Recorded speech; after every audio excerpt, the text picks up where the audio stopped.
안녕하세요. 김도경 목사입니다. 하나님께서 새로운 한 주를 우리에게 허락해 주셨습니다. 이제 오늘부터 당분간 사무엘상 말씀을 가지고 하나님께서 과연 무엇을 말씀하길 원하시는지를 한번 살펴보도록 하겠습니다. 자, 이제 오늘 우리가 나눌 말씀은 사무엘상 1장 24절로 28절, 사무엘상 1장 24절로 28절입니다. 제가 읽겠습니다.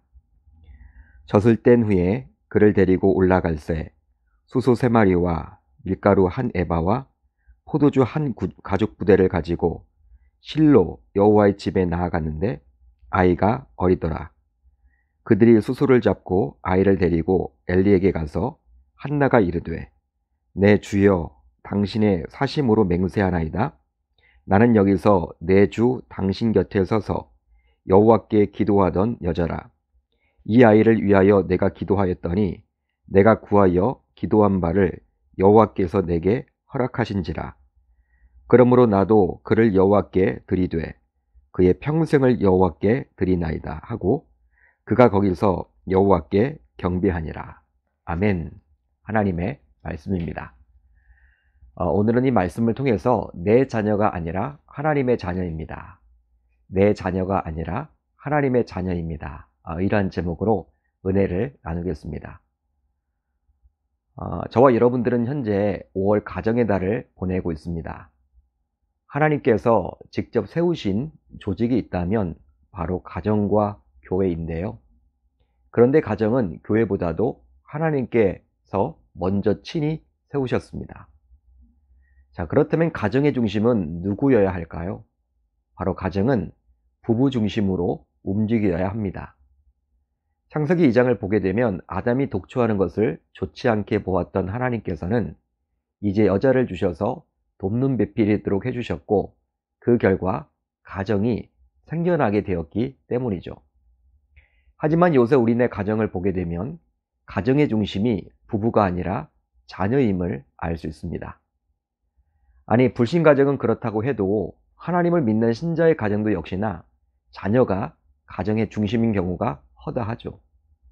그러다 보니 가정이 움직이는 면면을 보게 되면 자녀의 스케줄에 따라 움직이는 경우가 참으로 많습니다.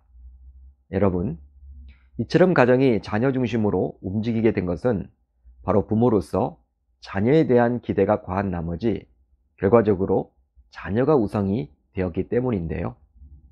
실제로 믿는 가정이어도 자녀를 숭배하는 신자들이 참으로 많습니다. 물론 하나님이 우상 숭배를 금하시고 가장 싫어하심을 잘 알면서도 자녀 숭배만큼은 멈추질 못하는 것이죠. 하지만 분명한 것은 내 자녀가 아니라 하나님의 자녀라는 사실입니다. 즉, 하나님께서 내가 잘 양육할 것 같아서 부모인 나에게 자녀를 잠시 맡겨주신 것 뿐이죠. 따라서 자녀에 대한 선한 기대는 가지되 내가 이루지 못한 꿈, 즉 나의 소원을 이루기 위한 도구로 자녀를 양육해서는 결단코 아니 될 줄로 믿습니다. 그러기에 부모는 자녀에게 자신의 꿈을 결코 강요해서는 아니 되겠죠. 자, 이제 오늘 본문을 보게 되면 하나님께서 서원 기도를 통해 아들인 사무엘을 낳게 된 한나의 이야기가 나오는데요. 본래 불임이었던 한나는 하나님께 다음과 같이 서원 기도를 하게 되었습니다. 서원하여 이르되 만군의 여호와여, 만일 주의 여종의 고통을 돌보시고 나를 기억하사 주의 여종을 잊지 아니하시고 주의 여종에게 아들을 주시면 내가 그의 평생에 그를 여호와께 드리고 삭도를 그의 머리에 대지 아니하겠나이다.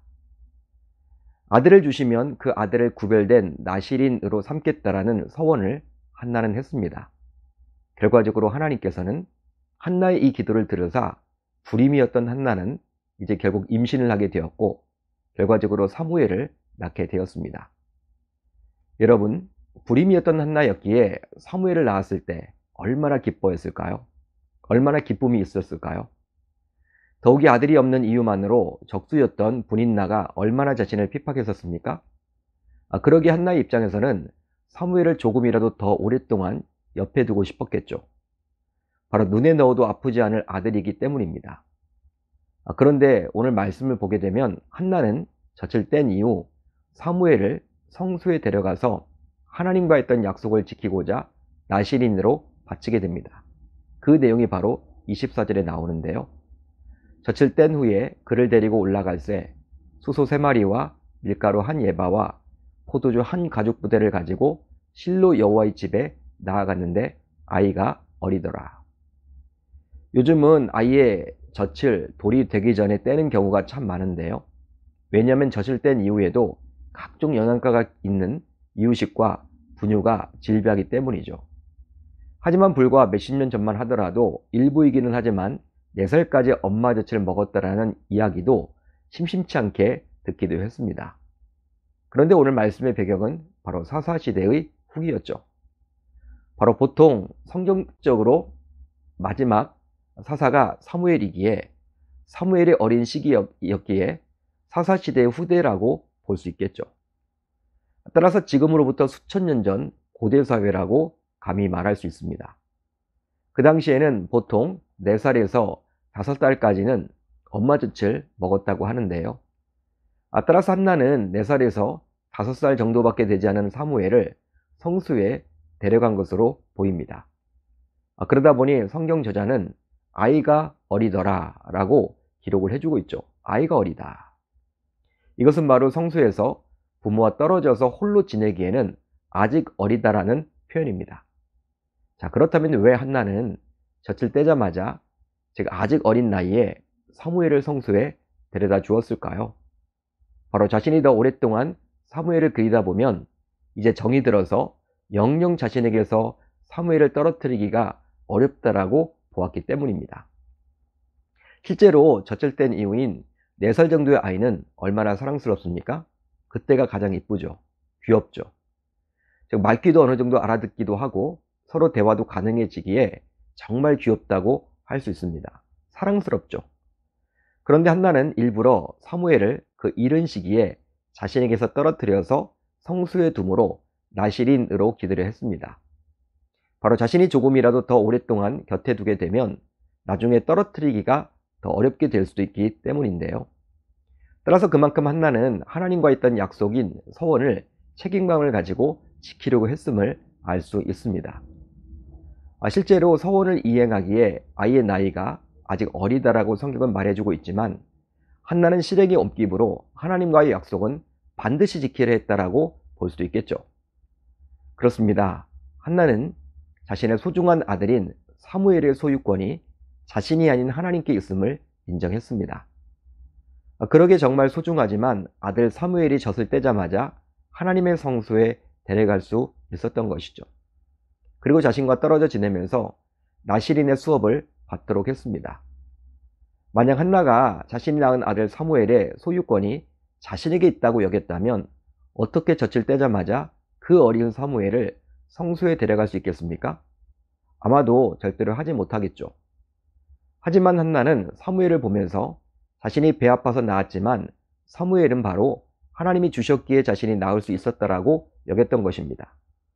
아마도 불임이었지만 자신이 했던 서원 기도에 하나님께서 응답하사 아들을 낳을 수 있다라고 본 것이죠. 여러분, 그렇다면 아이를 낳지 못한 불임 가정이 기도해서 하나님의 응답으로 아이를 낳게 되었을 때에만 그 아이의 소유가 하나님의 것이 되는 것일까요? 여러분들은 어떻게 생각하십니까? 그냥 특별한 기도 없이 낳게 된 자녀는 하나님의 소유가 아니라 자신의 것입니까? 결코 그렇지 않죠. 바로 부모에게 있어서 모든 자녀는 자신의 것이 아니라 하나님의 소유라고 솔로몬은 이야기를 합니다. 보라, 자식들은 여호와의 기업이요 태의 열매는 그의 상급이로다. 자식들은 부모의 기업이요 태의 열매는 부모의 상급이로다가 아니라 자식들은 하나님의 기업이요 태의 열매는 하나님의 상급이라고 솔로몬은 하나님의 말씀을 우리에게 알려줍니다. 따라서 내 자녀가 아니라 하나님의 자녀임을 우리는 반드시 기억해야 할 줄로 믿습니다. 자, 이제 말씀을 정리하겠습니다. 하늘 양식을 사랑하시는 여러분들 모두 오늘 본문에서 볼 수 있는 한나를 닮아서 아무리 소중한 자녀라 하더라도 그 자녀는 바로 내 소유가 아니라 하나님의 것임을 인정하며 그 자녀를 위해 하나님의 뜻이 이루어지도록 매일매일 기도해야 할 줄로 믿습니다. 믿습니다. 자, 이제 오늘 우리 공동체가 함께 나눌 기도 제목인데요. 두 가지입니다. 첫 번째로는 소중한 아들 사무엘을 자신의 것이 아니라 하나님의 것이라고 여겼던 한나를 닮게 하소서. 다음으로 이번 한 주도 만날 사람 만나게 하시고 처리할 문제들 잘 처리하게 하소서. 오늘 하루도 이제 말씀을 붙잡고 기도하는 가운데 우리 주님의 세밀한 음성을 듣는 저와 여러분들이 모두 되셨으면 좋겠습니다.